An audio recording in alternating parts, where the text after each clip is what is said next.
sometimes see them splined like that. Usually you don't. What I often see are just a couple registration pins, maybe 3 of them in something this big, and then a butt joint. But I have seen that spline stuff in Plymouth stuff. And then I noticed the back of this is all chamfered. That's pretty funny. That is, you see that on Plymouth stuff as well. Well, this is meant to be seen from all sides. It's not set up against a wall. It's meant to be seen from. We've never really been able to prove that because you know it's hard to prove. But you got to ask yourself, why are they doing that? Yeah, because it's obviously work. Yeah, it's a couple minutes. Yeah, it's not a lot of time, but still it's something. Yeah. Someone put an effort into it. Yeah, it's pretty nice. I think the one we've got upstairs isn't. It's a square. Yeah, you would expect it on the back.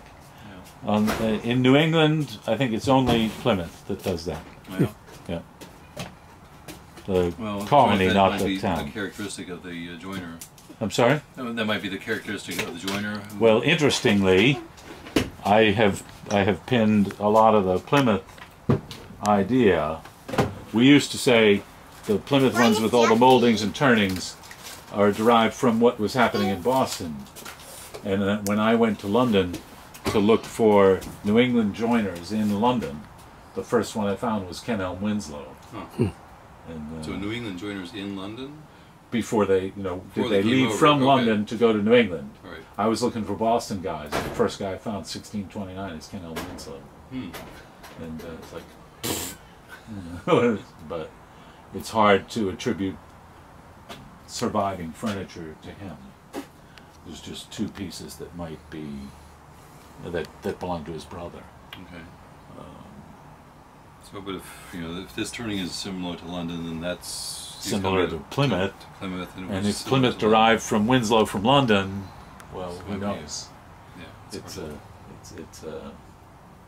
it's interesting, and it's worth saying, but it's not.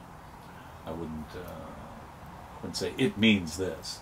But I have become so much more cautious about what I will say.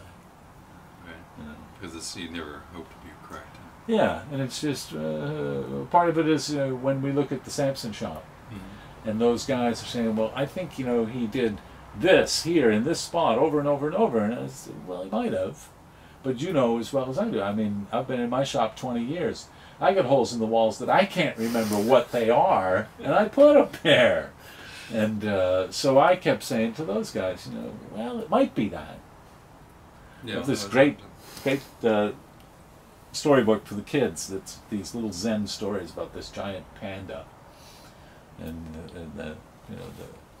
the panda has a story within the story that he's telling these little children, and they keep saying, well, and then that's really bad. He said, well, maybe it is, but maybe it isn't.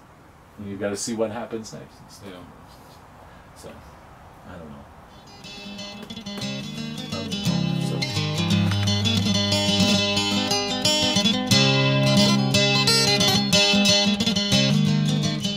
Come, all of you workers, who toil night and day, by hand and by brain, to earn your pay, who for centuries long past, for no more than your bread, have bled for your countries and counted your dead.